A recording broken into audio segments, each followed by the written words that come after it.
नमस्कार, उत्तराखंड समाचार में आपका स्वागत है। मैं हिना जोशी। प्रस्तुत है दोपहर समाचार। प्रधानमंत्री नरेंद्र मोदी ने डीडी न्यूज से खास बातचीत की है। प्रधानमंत्री ने कहा कि हिंदुस्तान का पूर्वी हिस्सा जैसे ओडिशा, झारखंड, बिहार, बंगाल और पूर्वी उत्तर प्रदेश देश का ग्रोथ इंजन बनेगा। हमारे देश की नारी शक्ति, जिस प्रकार उनका सामर्थ्य सामने आ रहा है। जब मैं कहता हूं कि मैं 3 करोड़ लखपति दीदी बनाऊंगा तो मुझे लगता है कि मुझे सिर्फ अवसर देने हैं और गांव की बहनें लखपति दीदी बनकर रहेंगी। उन्होंने कहा कि चुनाव में इंडिया अलायंस पूरी तरह अस्त हो चुका है। चुनाव से पहले ही जिनके तीसरे टर्म की बात हो रही है, लोगों को इंतजार है, ऐसे देश के यशस्वी प्रधानमंत्री नरेंद्र मोदी जी हमारे साथ हैं। प्रधानमंत्री जी, बेहद ही स्वागत है। जय जगन्नाथ। प्रधानमंत्री जी, सुबह के 8 बजे है। इतिहास में कभी ऐसा देखने को नहीं मिला है कि कोई प्रधानमंत्री सुबह होते ही जनता के बीच पहुंच जाए।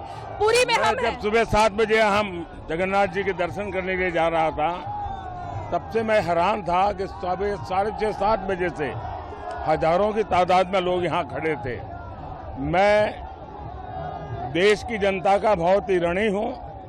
मैं उड़ीसा की जनता का बहुत बहुत आभारी हूँ और खास करके पूरी ने पूरा मन भर दिया। आज मैं पूरी को सर झुका करके नमन करता हूँ। प्रधानमंत्री जी, पूरी में हम खड़े हुए हैं। उड़ीसा में 25 साल का यहाँ का शासन, जिनको आप सीधे चुनौती दे रहे हैं। दूसरी तरफ बंगाल भी है और साथ में बिहार भी लगता है। इस बार 5 चरण के चुनाव के बीच क्या मूड लग रहा है जनता का? 4 चरण के चुनाव, इंडी अलायंस पूरी तरह अस्त हो चुका है।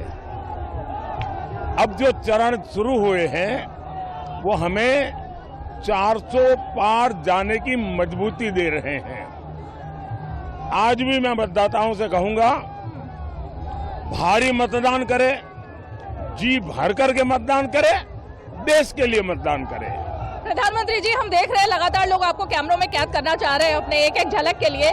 नारी शक्ति जिसकी आप सबसे ज्यादा बात कर रहे हैं, वाराणसी में हमने देखा एक बूढ़ी दादी अपने 4 साल के पोते को कंधे पर लेकर आई और कहा कि मोदी इनके दादू हैं। और जब मैंने उनसे पूछा, उन्होंने कहा मोदी तो भगवान है। ये आपको लगता है कि काफी ज्यादा भार आपके ऊपर डालता है, ऐसी भावना है? जब मुझे इस प्रकार की घटनाओं का पता चलता है या मैं भी जब कभी रास्ते में चलता हूं तो ये अनुभव करता हूं, जैसे बच्ची देखिए हाथ जोड़ करके बैठी खड़ी है।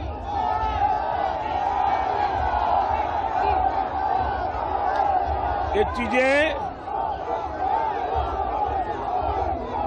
किसी भी व्यक्ति को भावुक करने वाली है और पॉलिटिशियन के जीवन में शायद ऐसा रेयर हो सकता है कि इतना प्यार, इतना आशीर्वाद। और मैं देख रहा हूं कि भारत की नारी शक्ति आने 25 साल में भारत की गति के लिए 2 मैं बड़े निर्णायक फैक्टर देखता हूं। एक, हिंदुस्तान का पूर्वी हिस्सा यानी उड़ीसा, हमारा झारखंड, हमारा बिहार, हमारा बंगाल, ये हिंदुस्तान का पूर्वी इलाका है या पूर्वी उत्तर प्रदेश। ये एक बहुत बड़ा फैक्टर बनेगा जो ग्रोथ इंजन बनेगा।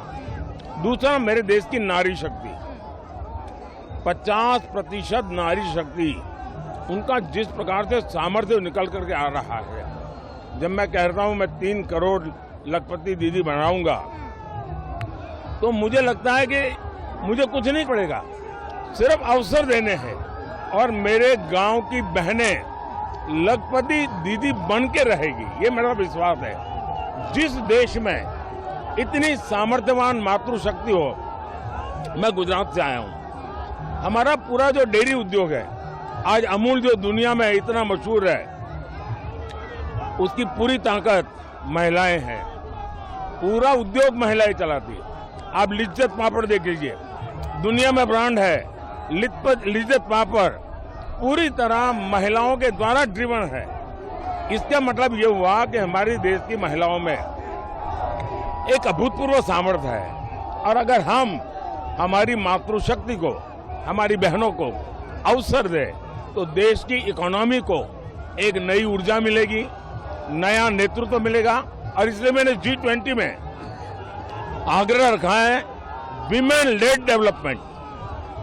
मोदी जी, 2.5 दशक के अपने करियर में मैंने कभी नहीं देखा कि किसी प्रधानमंत्री के चुनाव से पहले ही 3.0 की बात होने लगे, तीसरे टर्म की बात होने लगे। अब सस्पेंस है कि जब आप वापस आएंगे तो क्या आप एक रिवोल्यूशनरी क्रांति लेकर आने वाले हैं? ज्यादातर राजनेता सत्ता, पद, प्रतिष्ठा उसी के इर्द गिर्द खोए रहते हैं। मैं उससे कोसों दूर हूं। मैं मानता हूं कि पद एक कार्यभार है। पद ये प्रतिष्ठा के लिए नहीं होता है, जीवन खपाना होता है और ये चीजें लास्ट मोमेंट नहीं करनी होती है। बहुत पहले से तैयारी करनी चाहिए। इतना बड़ा देश है, उसकी आवश्यकताओं को समझना चाहिए, उसके आधार पर नीतियां बनानी चाहिए, रणनीति बनानी चाहिए, निर्णय करने चाहिए और तब जाकर के फैसले होते हैं, परिणाम मिलते हैं। और जब नीयत साफ होती है ना तो नतीजे भी शानदार मिलते हैं। अंतिम सवाल है मेरा प्रधानमंत्री जी आपसे। जब जब हमने देखा 14 में भी 19 में भी आपके खिलाफ जब भी कोई ऐसी भाषा का इस्तेमाल हुआ निचले स्तर पर जाकर, जनता ने और ज्यादा भरपूर प्यार और आशीर्वाद दिया। इस बार भी कोई आपको तानाशाह कह रहा है, कोई कह रहा है कि संविधान खत्म कर देंगे, कोई कह रहा है लोकतंत्र, और यहाँ तक कि कांग्रेस कह रही है एक चाय वाला प्रधानमंत्री इसीलिए बना क्योंकि हमने देश में ऐसा लोकतंत्र बनाया। मैं डॉक्टर बाबा साहब आम्बेडकर का, मैं संविधान सभा का, उस समय सभी महापुरुषों का सर झुका करके प्रणाम करता हूं कि उन्होंने देश को ऐसा संविधान दिया कि एक चाय वाले का बेटा, एक गरीब मां का बेटा, और मेरे देश के लोकतंत्र की ताकत देखिए कि उसने उसे प्रधानमंत्री बना दिया। मेरे लिए तो संविधान शासन चलाने का सबसे बड़ा धर्म ग्रंथ है।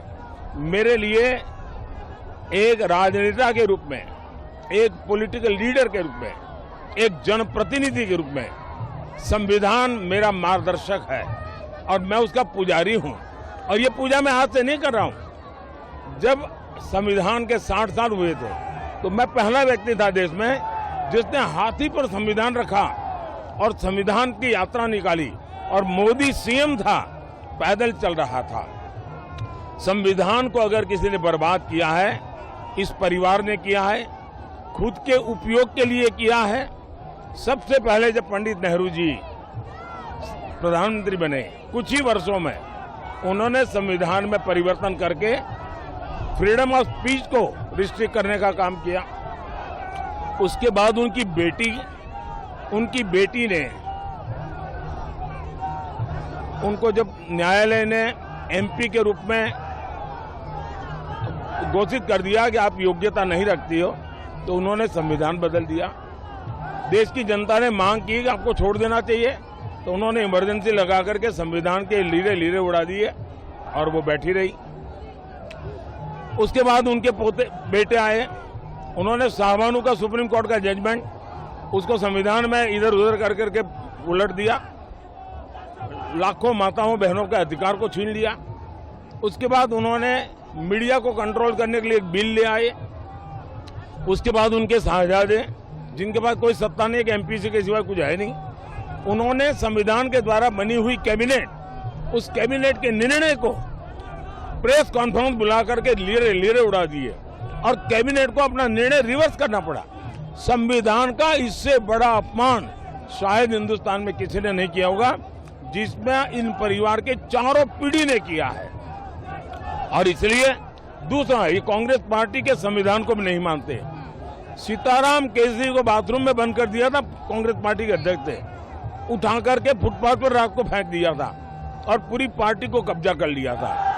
और इसलिए मैं समझता हूं कि कांग्रेस के मुंह में संविधान शब्द शोभा नहीं देता है। अंत में प्रधानमंत्री जी, आप अभी भगवान महाप्रभु जगन्नाथ जी के दर्शन करके आए, आशीर्वाद आपने उनका लिया है। आप जिन शहजादे की बात कर रहे हैं, वो कह रहे हैं कि धर्म पर अगर आप उनसे बहस करेंगे तो आप जीत नहीं पाएंगे, वो चुनौती दे रहे हैं। मैं उनके धर्म के ज्ञान के विषय में जानता नहीं हूँ कुछ, और मैं अपने आप को कभी ज्ञानी कहता नहीं हूँ। मुझे तो धर्म से बहुत कुछ सीखना है।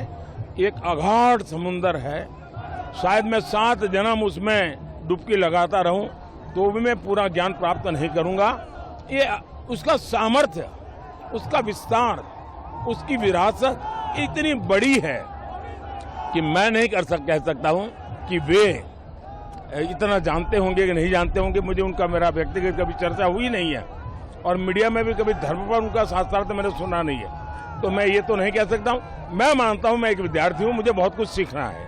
तो अब 400 पार 400 पार देश की जनता का संकल्प है, अबाल वृद्ध का संकल्प है, देश के गांव का संकल्प है, देश के गरीब का, देश के युवा का, देश के किसान का, देश की नारी का, इन सब का संकल्प है कि इस बार देश 400 पार के साथ नई सरकार के नेतृत्व में नई ऊंचाइयों को प्राप्त करेगा। बहुत बहुत धन्यवाद। बहुत धन्यवाद। दूरदर्शन के दर्शकों को मेरा जय जगन्नाथ, भगवान जगन्नाथ की धरती से जय जगन्नाथ, और सबको मेरी बहुत शुभकामनाएं। प्रदेश में लगातार बढ़ रहे तापमान को देखते हुए मुख्यमंत्री पुष्कर सिंह धामी ने विद्युत आपूर्ति को सुचारू बनाए रखने के लिए सचिव ऊर्जा और यूपीसीएल के प्रबंध निदेशक को निर्देश दिए हैं। उन्होंने कहा कि विद्युत आपूर्ति की व्यवस्था लगातार बनाए रखने हेतु आवश्यक उपाय तत्काल किए जाएं। विद्युत आपूर्ति में व्यवधान से पेयजल आपूर्ति भी बाधित होती है और आमजन को भी परेशानी होती है, इसलिए विद्युत की अबाध आपूर्ति बनाए रखे जाना आवश्यक है। मुख्यमंत्री ने सचिव पेयजल को भी सभी आवश्यक उपायों के माध्यम से पेयजल आपूर्ति बनाए रखने के निर्देश दिए।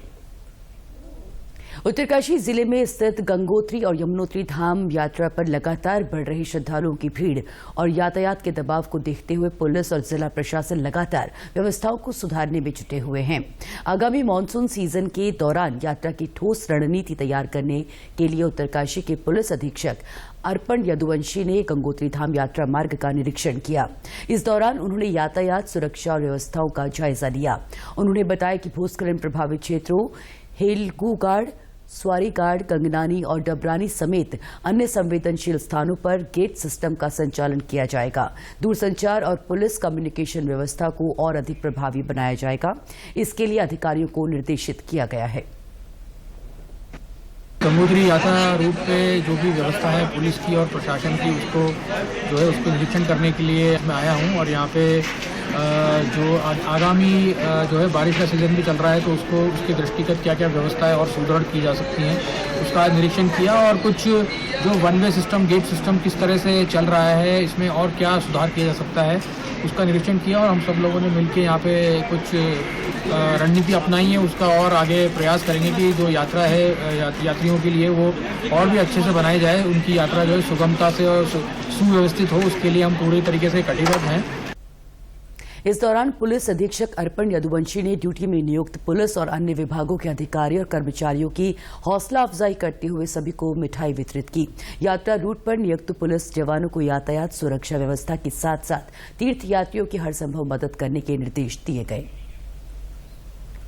बद्रीनाथ धाम में कपाट खुलने के बाद केवल 8 दिनों में ही रिकॉर्ड 1,20,757 तीर्थयात्री बद्रीनाथ धाम के दर्शन कर चुके हैं। यात्रा को सुगम बनाने के लिए प्रशासन तत्परता से जुटा हुआ है और श्रद्धालुओं को सभी सुविधाएं मुहैया कराई जा रही हैं। बद्रीनाथ धाम की यात्रा को लेकर श्रद्धालुओं में भी खासा उत्साह बना हुआ है। जिलाधिकारी हिमांशु खुराना यात्रा व्यवस्थाओं की नियमित समीक्षा कर रहे हैं। स्वास्थ्य टीम द्वारा बद्रीनाथ धाम में अभी तक 1,546 श्रद्धालुओं का स्वास्थ्य परीक्षण कर उपचार किया गया है। बदलते मौसम में श्रद्धालुओं को विशेष सावधानी रखने की सलाह दी जा रही है। जिला प्रशासन द्वारा यात्रा पड़ावों पर शुद्ध भोजन, पेयजल, शौचालय और अन्य यात्री सुविधाओं का भी विशेष ध्यान रखा जा रहा है। चारधाम यात्रा मार्ग पर खाद्य पदार्थों की रेगुलर जांच की जा रही है। मार्ग पर स्वच्छता एवं ठोस अपशिष्ट प्रबंधन के पर्यावरण मित्र रात दिन जुटे हुए हैं। धाम में सभी तीर्थयात्रियों को अच्छे दर्शन की सभी व्यवस्थाएं की गई हैं। पंच केदारों में प्रतिष्ठित द्वितीय केदार भगवान श्री मद्महेश्वर के कपाट 11:15 पर विधि विधान से खुल गए हैं। कपाट खुलने की प्रक्रिया श्री मद्महेश्वर की देवडोली के पहुंचने के बाद आज प्रातः 10 बजे शुरू हुई। 11:15 बजे पुजारी टी गंगाधर लिंग ने पूजा अर्चना कर श्री बद्रीनाथ केदारनाथ मंदिर समिति के अधिकारियों और हक हकूकधारियों की उपस्थिति में श्री मद्महेश्वर मंदिर के कपाट खोल दिए। इसके पश्चात भगवान मद्महेश्वर के स्वयंभू शिवलिंग को समाधि रूप अलग कर निर्वाण रूप और उसके बाद श्रृंगार रूप दिया गया, जिसके बाद श्रद्धालुओं ने दर्शन किए। देहरादून में मसूरी रोड पर आज तड़के हादसा हो गया। मसूरी घूमने जा रहे युवाओं का वाहन गहरी खाई में जा गिरा। इस हादसे में एक युवक और एक युवती की मृत्यु हो गई। 3 लोग घायल हुए हैं। घायलों को उपचार के लिए अस्पताल में भर्ती कराया गया है। जानकारी के मुताबिक वाहन सवार मसूरी जाने के लिए मुख्य मार्ग से न जाकर ओल्ड राजपुर रोड की तरफ चले गए। बताया जा रहा है कि वाहन को मोड़ते वक्त हादसा हो गया। इसी के साथ दोपहर समाचार समाप्त हुए। दूरदर्शन समाचारों से जुड़े रहे। मिलते हैं फिर शाम 6:30 बजे के बुलेटिन में। तब तक के लिए हमें दीजिए इजाजत। नमस्कार।